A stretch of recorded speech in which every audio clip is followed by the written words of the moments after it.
Hi friends, இன்றைக்கி என்ன topic பார்க்க போகிறோன்னா குரூப் 2 அண்ட் குரூப் 4க்கான தமிழ் டாபிக். அதில் என்ன பார்க்க போகிறோன்னா மரபு பிழைகள். ஃபஸ்ட்டு மரபு தொடர்கள்.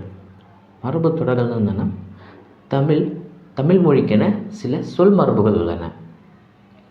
தமிழ் மொழிக்கென சில சொல் மரபுகள் என்று இருக்குது.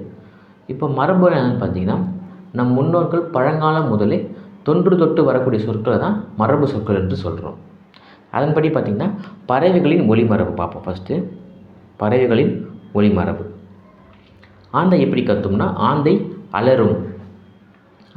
அலறும், குயில் கூவும், குயில் கத்தாது, குயில் கூவும், மயில் அகவும், காகம் கத்தாது, காகம் கரையும், கோழி கொக்கரிக்கும், கோழி கூவாது, கோழி கொக்கரிக்கும், சேவல் தான் கூவும், கிளி பேசும், புறா குணுகும், கூகை குழறும். இதான் பறவைகளின் ஒலிமரபு. அடுத்து விலங்குகளின் ஒலிமரபு பார்ப்போம். விலங்குகள் தான் எப்படி கத்தும். புலி உரும்பும், புலி பார்த்திங்கன்னா புலி உரும்பும், சிங்கம் முழங்கும் அல்லது கர்ஜிக்கும், சிங்கம் முழங்கும் அல்லது கர்ஜிக்கும், யானை பிளிரும். அடுத்து கரடி பார்த்திங்கன்னா கரடி கத்தும், இதன் கூட கழுதையும் கத்தும், குதிரை கனைக்கும். அடுத்து தொகை மரபு பார்ப்போம். தொகைனா மொத்தமாக இருக்கிறத சொல்கிற வார்த்தை தான் தொகை மரபு. மக்கள் கூட்டம், மக்கள் ஒன்றாக இருந்தாங்கன்னா அதெல்லாமே மக்கள் கூட்டம். அடுத்து ஆதிரை, இது நட்சத்திரங்கள். ஆதிரை, ஆட்டு மந்தை. அடுத்து கூட்டப்பெயர்கள். கூட்டப்பெயர்கள் என்னென்னு பார்த்தீங்கன்னா மக்கள், பொருட்கள், அப்படி இல்லைன்னா விலங்குகள். இதனுடைய குழு பெயர்களை தான் கூட்டப்பெயர்கள் என்று சொல்கிறோம். குழுவாக இருக்கிறத கூட்டப்பெயர்கள் என்று சொல்கிறோம். இதன்படி பார்த்திங்கன்னா ஃபஸ்ட்டு கற்குவியல். கற்கள்லாம் ஒன்றாக இருந்ததுன்னா கற்குவியல். பற்கட்டு, ஆட்டு மந்தை, பழக்குழை, இதுதான் கூட்டப்பெயர்கள். அடுத்து வினை மரபு. சோறுக்கு என்ன வரும் பார்த்தீங்கன்னா, சோறு சாப்பிடு என்று வராது, சோறு உண், தின் என்றும் வராது, சோறுக்கு உண் என்று தான் வரும்.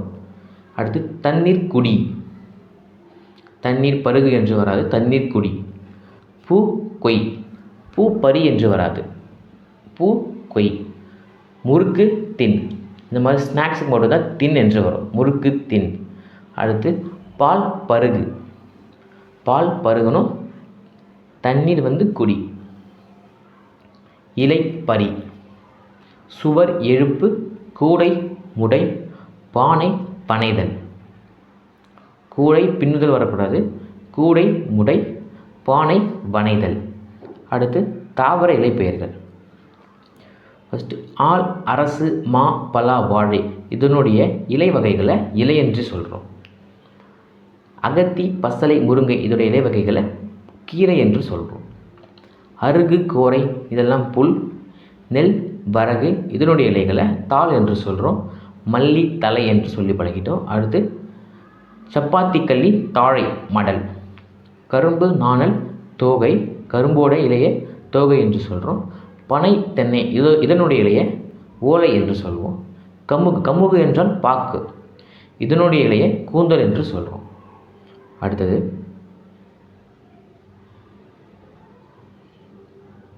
இளமை பெயர்கள். விலங்குகளோட இளமை பெயர்கள் பார்ப்போம். ஃபஸ்ட்டு புலி, பரல். புலிக்குட்டி, சிங்கக்குட்டி அப்படின்னு சொல்லக்கூடாது. இதோட இளமை பெயர்கள் பார்த்திங்கன்னா புலி, பரல். சிங்கம், குருளை. யானை, கன்று. யானைக்கு யானைக்குட்டி என்று சொல்லாமல் யானை கன்று. பசு, கன்று.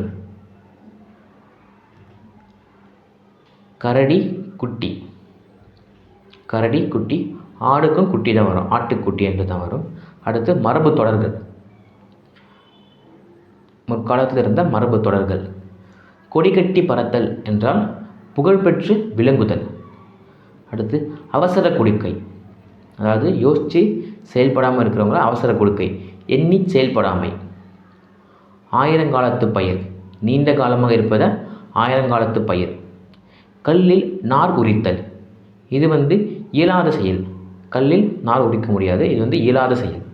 கம்பி நீட்டுதல் என்றால் விரைந்து வெளியேறுதல், இதை கம்பி நீட்டுதல்.